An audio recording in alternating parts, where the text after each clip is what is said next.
Welcome to Maunalua Past, Present, and Future. We have another segment here, and I'd like to introduce our guests here today. It's Brad Cooper and ʻAukai Reynolds, both Pahu makers. And our segment today is Pahu Makers Perspective.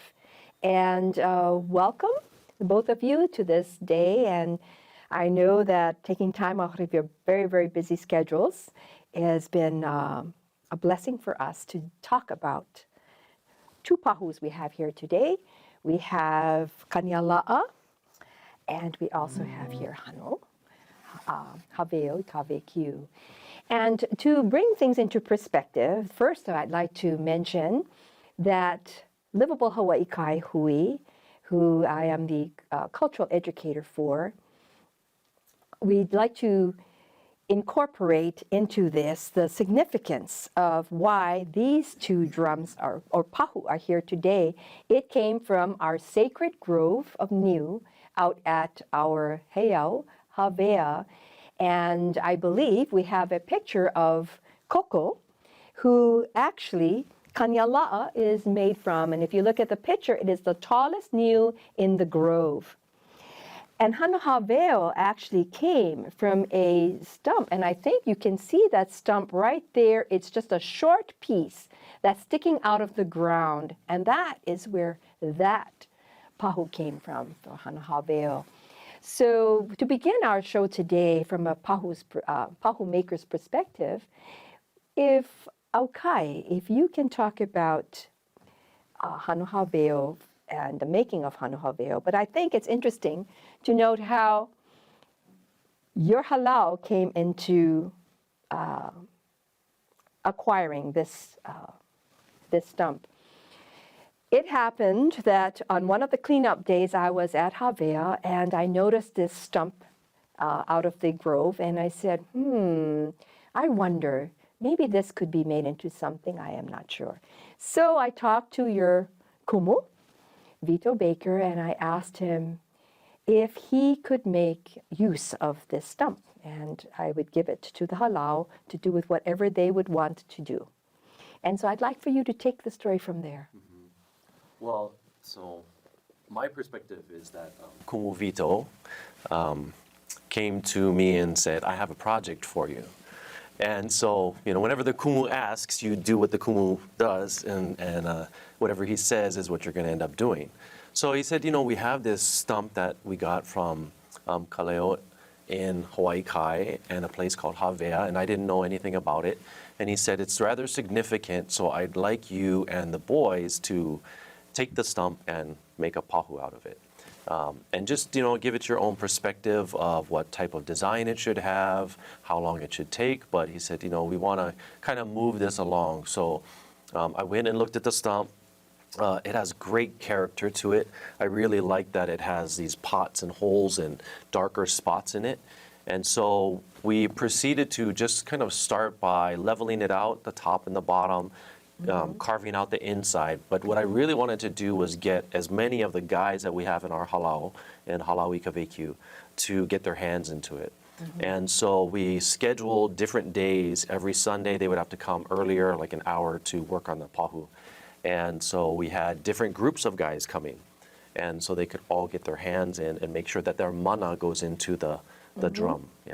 So we had carved it out from the beginning. It was just taking off the skin on the sides, taking the top part out. And then when we got to the design part, that's when I was thinking, because it comes from Havea, which is a very significant place for La'amai Kahiki, who was one of the first ali'i that brought the pahu. He had brought two pahu, and one was Havea and the other one was Opuku. So the two pahu that came in, I thought these are extremely significant in Hawaiian history and to hula as well. So to be able to do this, to have a pahu that's going to come back to Havea would be so significant and such an honor for us to be able to do that. So that's kind of how we started to formulate the name and the design.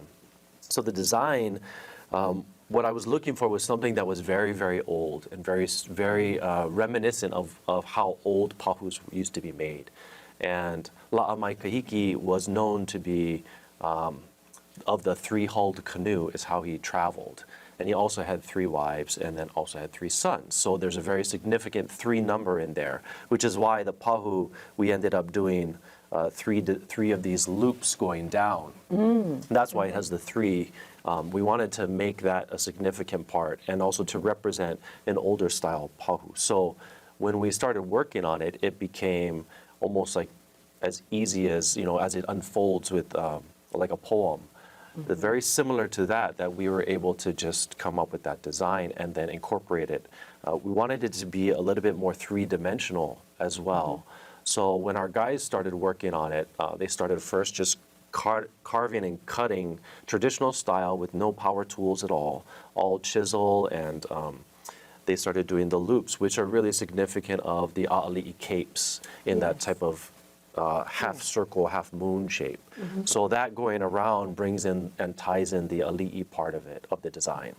And then what we noticed was as they started carving around these bottom parts, and I think we have pictures of them kind of doing the carvings. Yeah, I believe that we do have some pictures that we can show of the actual, and in here, could you describe, is this the chiseling out of the bottom part of Yeah, it? so here we're actually just starting to carve into each one of the loops, and these are a couple of our guys from the halau that are coming in to volunteer to help. So you can see we've drawn it out in our pattern, and we started with just doing that small hole in the top, and that's where we're going to be putting our lashings. So there they started to cut it into make a little bit more of a 3-dimensional pattern, and again using only the chisels and the hand tools so that it's really very similar to how they used to carve. We found it very, very difficult to do this Pahu because in some of those dark spaces, it was almost as if the wood was so dense and so petrified that it really, took a long time to cut that out. Okay. So, yeah, here's the kind of the finish end of all the guys who were there at the end part. And there were a lot of more hands than just these guys in this picture that contributed. But these just happened to be the ones that were there for that last finish of getting the pukas in. So we had to file each one of those into the holes to make it round and kind of give it that 3-dimensional look. Right. Yeah. And Brad, why don't you talk about what your design and how that was created? Yeah, again, knowing you have to start with the concept, the idea of especially La'amaikahiki in this case because of that connection with Havea, one of the first Pahu that he brought. Yeah, I kind of took the story of him as making that migration, making that journey, and incorporated then what looks like 2 holes, the double-hulled canoe, and in this case the 3-hulled canoe. But basically that kind of design and also the idea of incorporating almost like arrows showing that it was a gift brought, but that he also returned. And there was a back and forth. Kila coming to get him and to bring him back to Hawaii. That back and forth was incorporated into the patterning of the almost like arrows showing that back and forth connection. Yeah. And for both Pahu, it's unique to that stump. It's unique to that. In other words, this, because of all the history, because of all the backstory of it, each one was given a name. Yeah, and I remember that you had talked about the name in a previous show. How did you folks come up with your name? Well, the name for this one, we were toying with, the Havea and where the place name was, and we were thinking, again, because it's La'amaikahiki, which is Ra'a from Tahiti, right? And so we were trying to make it a supportive name to the place. And so the Hano Havea is really a honor or distinguishment. And so the full name is Hano Havea Ikaveku. And Ikaveku is, of the utmost or the highest, the summit. So it's the honor that, in some sense, for us, the way we think of it is the honor that has been placed to Ikaveku to be able to do this is kind of one meaning that's behind it. And the literal would be the distinguished honor placed upon the highest summit. And imagine that 2 years ago, one would have thought that Havea had no drums, and it was But I believe the significance is that both came from the same grove. Different tree, Yeah. but same grove. Now, the question I want to place upon you is the inspiration. As I asked Braden earlier, what would have made you decide to give something that was absolutely so to a group that really had maybe minor connection to you? So what was your inspiration for the gifting? Because each of you had gifted something very magical and special to the Livable Hawaii Kai Hui, and I'd like to hear from your perspective what that magic was. Go ahead. Well, ours was, it was that we recognized the work that you guys are doing over there. It's so important. And that right now, Havea, I mean, at that time, didn't have any Pahu, right? And that used to be the place where Pahu was heard all the Yes. time. So for us to be able to be a part of kind of reviving that was our thanks to be able to do that for you guys. So we had thought, this would be a great honor for us to give back to community in a way that we could contribute towards your cause. And I must say, as we did the Pahu and we kind of came to the end of finishing it, a lot of the guys were so connected to the Pahu and had done so much work on it that they asked do we have to really give this? Because they thought, oh my gosh, I really like this Pahu, And so that really shows how well they put so much work and effort into the Pahu. But as Hawaiians did, when they would walk around and someone would say, hey, I love that lei that they had made and adorned themselves, they would recognize that, wow, this lei must be really nice. I'm going to give it to you. Yes, And so exactly. in a very similar fashion, we said it's even better that you don't want to give this away, that you recognize this is a significant amount of work and a significant gift, because that's even more important for us to be able to give it back to them. Yes, and Brad, if you can just share, I know you shared it in an earlier one too, Right. but Yeah, there's a magic. Yeah, just the whole connection of the heiau, Havea, the first drum, Havea. The idea of this magnificent tree that was voted nationwide Right. to be the most majestic tree. And then to be there if I would like to work on the stump, if I would help in taking it down.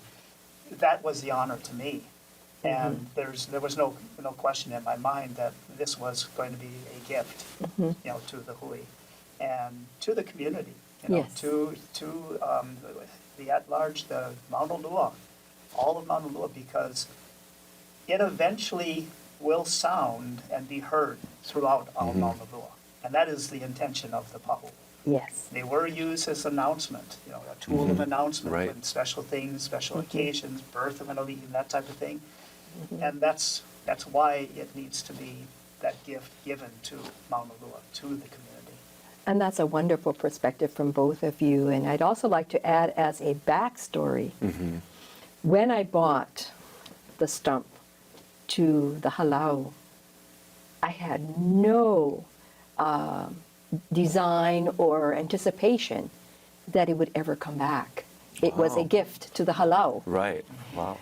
So the day that it was presented was an astonishment beyond words. I was speechless, which is very rare for someone as myself to be speechless. But that was, at least with Kaniala'a, I had some indicator.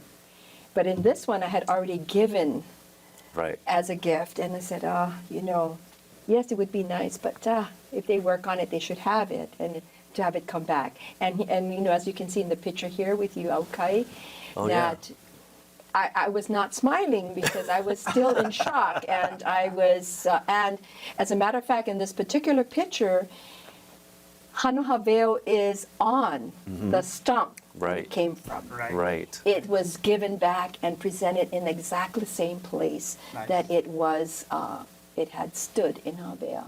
So, and here are the halau actually gifting, and they are giving their gift and the kani Right.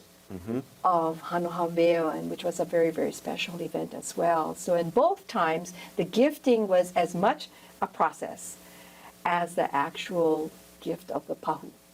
Now, there's a lot of work that goes into that, absolutely. But there's also some traditional means that have to be going into that, such as lashing. Right. So I'd like for Right. both of you to talk about the significance of the lashing. Well, you know, not many people probably know this, but Brad was my teacher for making pahu. And I really learned from significant him. is that yeah, today? Yeah, amazing, You know, right? It's a genealogy of pahu making. It is. He Yes. had passed down his knowledge to us to help us make some of the pahu that you had seen in that picture. And from that, I just took a liking to making pahu. And so tried to mimic what he taught us as much as possible. So for the lashing, it takes a significant amount of people to be able to do lashing for even one pahu. And so we have pictures of us doing Yes, the I lashings. can see the Yeah. lashing there. Yes. So we started in the same manner that Brad had taught us, which is to lash the top part of the just the skin, and it's wet, and then you pull it over the pahu. And I think we also have a couple pictures of what we had put inside the drum. Is a couple yes. of, so the kinola, we have some palapalai, and then the ko is our flour for our halal. And then we also put a stalk of hala in there as well. So the three, again, that three pattern coming back to put inside the pahu to kind of give it that mana for the kani, for the sound. And then as we close it up, we're hoping that it will infuse that into the inner part of the pahu. So we're having everybody pull these lashings while a couple of the guys are holding down the skin because it can shift and move while it's on top. So you have a couple of guys who are holding and then tilting, while I'm also kind of making sure we don't lose the pattern right as we go, and to pull the string. So it helps to keep the nylon cord, in our instance, is what we were using to keep it from bounding up and getting into knots and things. So yeah, because it's probably a good, I'd say maybe 20 feet of lashing. At least, yeah. So you have guys just pulling the lashing out to one side, and I guess because Hanohaveo is so small on the bottom part, it was a very small puka to be able to get your hand in and then pull it through. So, and at the same time, the type of coconut fibers that stick out are also poking your hand as you're trying to grab the lashing. So it's got a lot of mana in there from the blood that we've all put into the pahu as well. But so we're kind of pulling the lashing through and then making sure it's still set on top, and pulling it down so that when we get towards the end, we're going to be able to pull it a little bit tight so that it's around the whole edge is nice and even, so that it has that good 1 to 2 inches on the edge. And you can see, we've got lots of cord being pulled out, and this type of lashing is done, I think, with a triangle type of style. So that triangle style is different than the diamond style, which I'm sure Brad can tell you more about. But we're used to, that's how we were taught to do this diamond triangle style, so we decided to stick with that as well. It made the lashing a little bit easier for us because we already are familiar with it. But we decided to use nylon because it's very strong, and it's easy to pull through the lashing part when you're doing it. It's not as traditional in the sense of like using an aha cord, which is what Brad has. But this is our picture at the end when we had finished it in the yard at the halal. Yeah, so that's right after we had finished all the lashing, and the top is still wet, so we keep the top wet as we're lashing so that it doesn't start to curl up. Because after about a day, it'll start to really take form of that. I see. And make its own tightening. Now, can you explain, Brad, your lashing for kaniala'a? Yeah, so it's basically the same pattern. You can see the triangular pattern here. But in this case, I did use the coconut senet. Again, it came to me as kind of a gift. one of my former students came in one day and said, "My dad wants to talk with you. He has something that you might be interested in." And it turns out his dad was a pahu maker back in, I know, the 1930s for sure. And he had recently passed away, and he had all of his skins, and he had a lot of Senate that actually dated back to about 1932. And it was in a big barrel. And he said, "Would you be interested in some of this?" And I said, I would love to have anything that you can spare. And he ended up with this huge bag just filled with all variety of sizes, diameters, but beautiful cordage. So to me, again, because of the nature of where the drum was for and what the significance of it was, and the tree and everything, I knew that even though it is a little bit more difficult to work with the Senate, when you tend to tighten, you have the better chance that it may snap. You have 1,000-pound test nylon cord, you can put a good pull on it, but you have to be a little bit more careful with the Senate.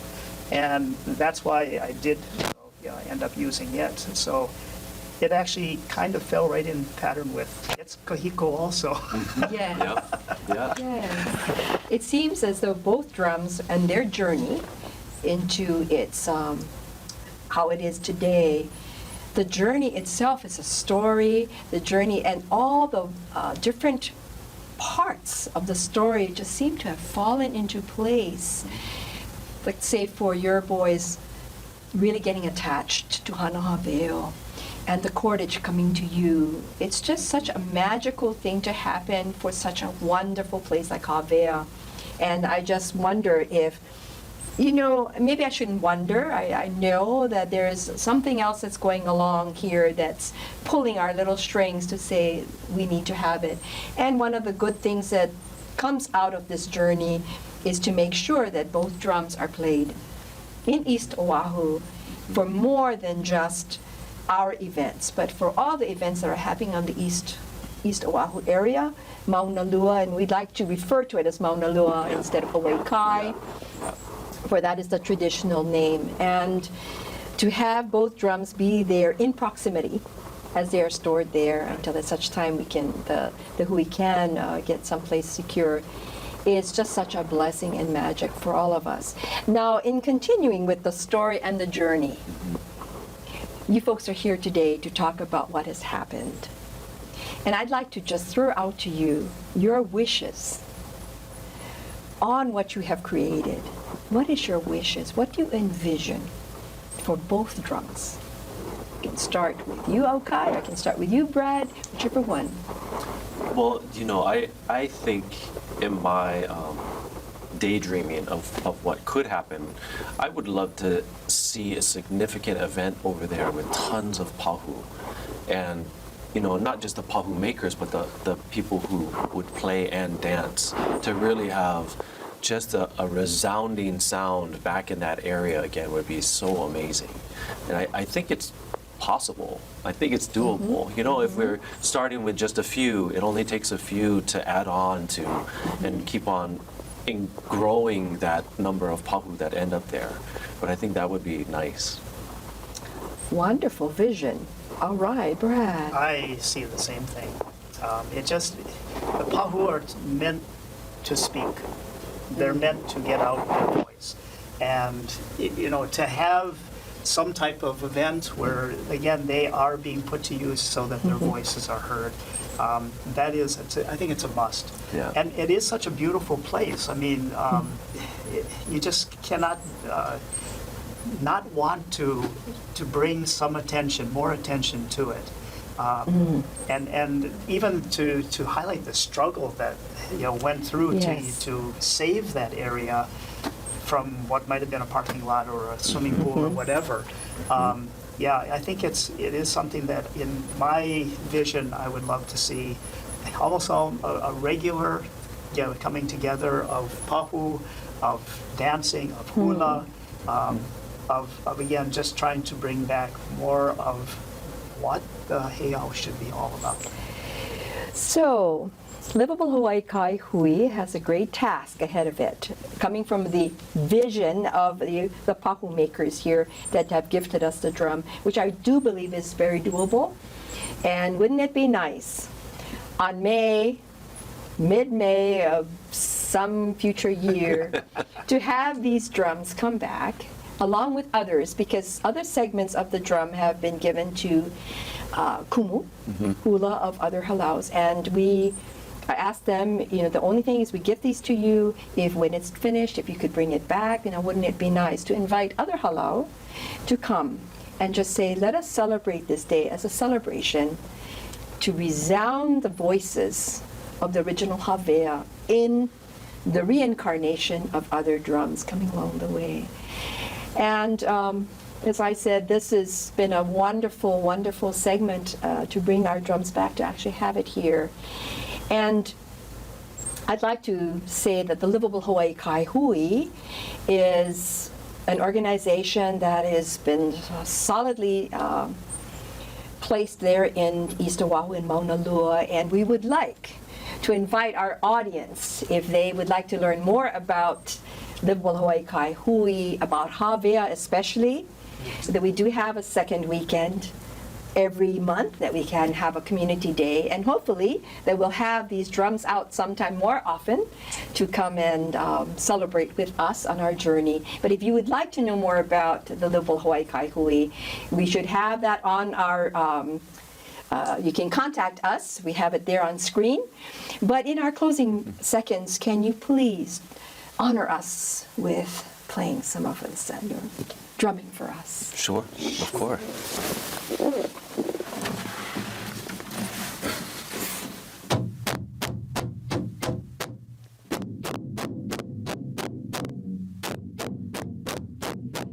Mahalo to those that are listening here today, to Brad Cooper and ʻAukai Reynolds, and also to Ōlelo for gifting this time for us to share the Pahu of our ancient